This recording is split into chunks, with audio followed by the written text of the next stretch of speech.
একটি গোষ্ঠী দেশকে আমরা গত 5ই আগস্ট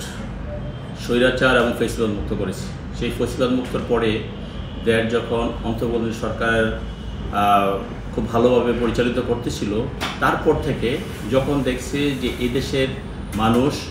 বিএনপির পতাকা দলে ঐক্যবদ্ধ হচ্ছে, অতীত বিএনপির পতাকা দলে ঐক্যবদ্ধ হয়ে বিএনপির ভারপ্রাপ্ত চেয়ারম্যান জনাব তারেক রহমানের নেতৃত্বে ফ্যাসিবাদের পতন ঘটিয়েছে। এখন যখন দেখছে এই ঐক্যবদ্ধতা আগামী নির্বাচনে বিএনপিকে ক্ষমতায় নিয়ে আসবে এবং তারেক রহমান বাংলাদেশের নেতৃত্ব দিবে, তারপর থেকে আপনারা দেখেন একটি গোষ্ঠী ষড়যন্ত্র করা শুরু করেছে। কী ষড়যন্ত্র? যে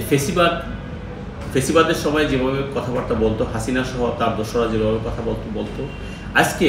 এই অন্তর্বর্তীকালীন সরকারের অনেকেই অ্যাডভাইজার আছেন, তাদের সহযোগিতায় এবং অন্তর্বর্তীকালীন সরকারের সহযোগিতা নিয়ে এই যে এনসিপি নামক যে সংগঠনটি নতুন, যাদের জন্ম এখনও 1 বছর হয়নি পুরোপুরি, তারা যেভাবে কথা বলছে, এটা দেশের মানুষের ভিতরে অনেক ক্ষোভের সঞ্চার করছে। এবং আপনারা দেখেন তারা প্রতিটি নেতাকর্মীর বিরুদ্ধে যেভাবে কথা বলছে, আমরা সবসময় ঐক্যর কথা বলি, তারা এই সমস্ত কথাবার্তা বলে ও অনৈক্য সৃষ্টি করছে এবং দেশে একটি অরাজক পরিস্থিতি সৃষ্টি করছে। আপনারা দেখেছেন সেদিন এই নাসিরউদ্দিন পাটোয়ারি কক্সবাজারে তার একটি প্রোগ্রাম ছিল, সেখানে আমাদের নেতা এই দীর্ঘ 17 বছর আন্দোলন সংগ্রাম করেছে এবং ফ্যাসিবাদের সবচেয়ে বেশি অত্যাচার, নির্যাতন, নিপীড়নের শিকার, যাকে গুম করে ভারতে ফেলে রেখে এসেছিল, সেই নেতার বিরুদ্ধে কি অপপ্রচার করছে, কি বাজে কথা বলছে, যার ফলশ্রুতিতে জনতা, কক্সবাজারের মানুষ ক্ষুব্ধ হয়েছে এবং সে কিন্তু সেখানে প্রোগ্রামটা করতে পারেনি। তা আমরা চাই না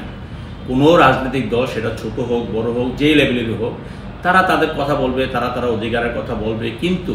এই সমস্ত ব্যাপার কথাবার্তা বলে বা অন্যায়ভাবে অন্যের ঘাড়ে দোষ চাপিয়ে বা অন্যকে সমালোচনা করে এরকম জনরোষে পড়বে, সেটা আমরা কখনো চাই না।